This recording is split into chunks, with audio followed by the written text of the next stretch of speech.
It's astonishing that we live in a world where liberals are outraged by a young, sophisticated South African-born space pioneer who engineers electric cars, buying a social media company with the explicit intent on ensuring the platform has free speech for everybody.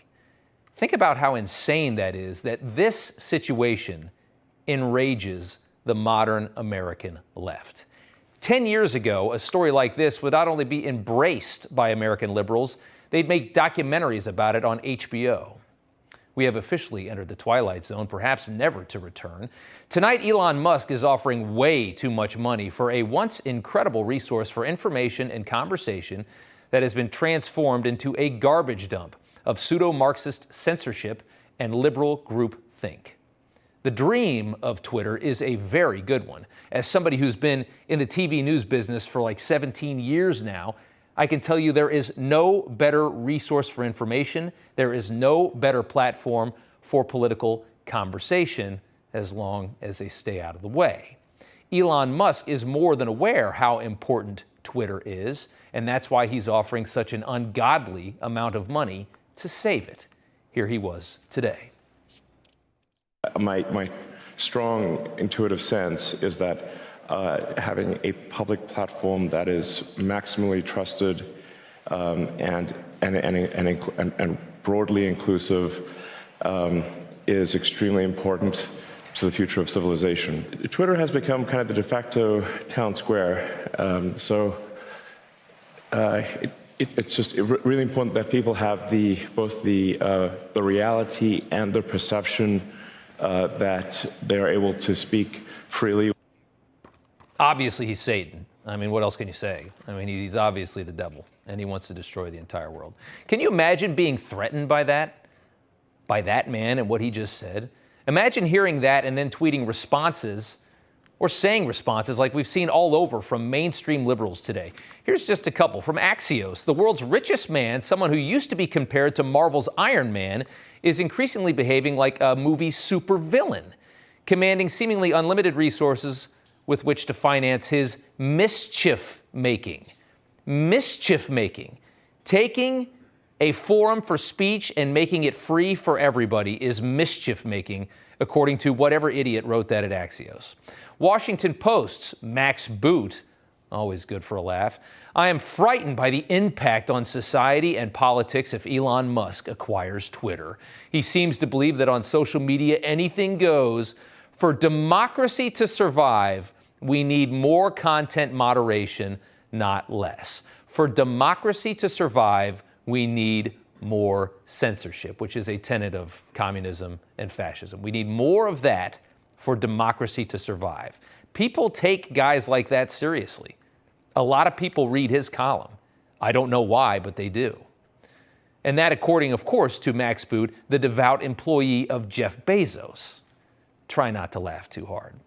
Back when Republicans were angry over Donald Trump's Twitter ban, these same left-wing voices for a brief moment took a position that they never take, voicing their support for the unbridled rights of all businesses to act as they please.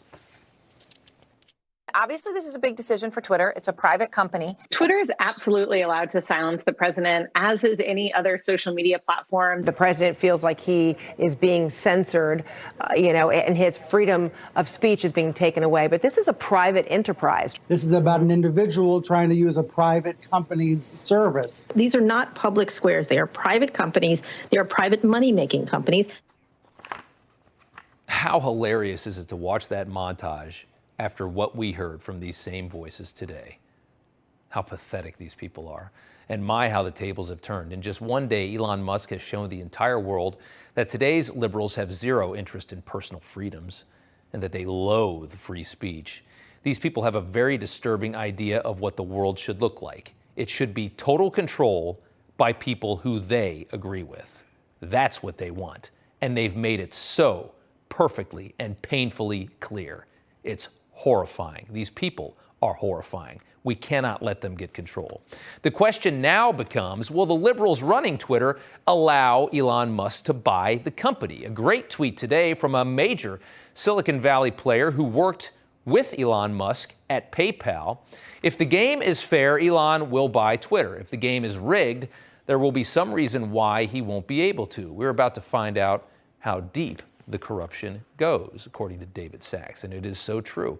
Twitter's board could shut this thing down and deprive the company's stockholders of a major financial windfall. And there's a lot of people that own stock in that company, all because they hate conservatives and they hate free speech. They could do that. Not saying they will, but they could. The same people that were mortified of Donald Trump are mortified of this takeover. They are petrified of populism. Don't be fooled for a second this has anything to do with a billionaire taking over Twitter. As some estimates claim, as much as 90% of U.S. media is controlled by just 6 companies. Big 6: Comcast, Walt Disney, AT&T, Paramount Global, Sony, and Fox. You think the information in this country isn't filtered to hell and back already? Of course it is. Of course it's controlled by very powerful rich people. The left is fine with billionaires controlling this entire country. People like Jeff Bezos. Just not that billionaire. And that's what makes their clutching of the pearls so hysterical to watch. They're so phony. They're so ridiculous. One last little nugget, a back and forth between Elon Musk and a Saudi prince on Twitter, of all places. The prince saying, "I don't believe that the proposed offer by Elon Musk at $54.20 a share comes close to the intrinsic value of Twitter, given its growth prospects." Being one of the largest and long-term shareholders of Twitter, Kingdom KHC, that's his granddaddy that gave him everything he has, and I reject this offer, from the Saudi prince. Elon responding, interesting. Just 2 questions, if I may. How much of Twitter does the kingdom own, directly and indirectly? And what are the kingdom's views on journalistic freedom of speech? That's a good response. The people who murdered Jamal Khashoggi are now aligned with the American left on this issue, and that is hilarious. The simple truth is the people who are threatened by this moment are very, very, very bad people.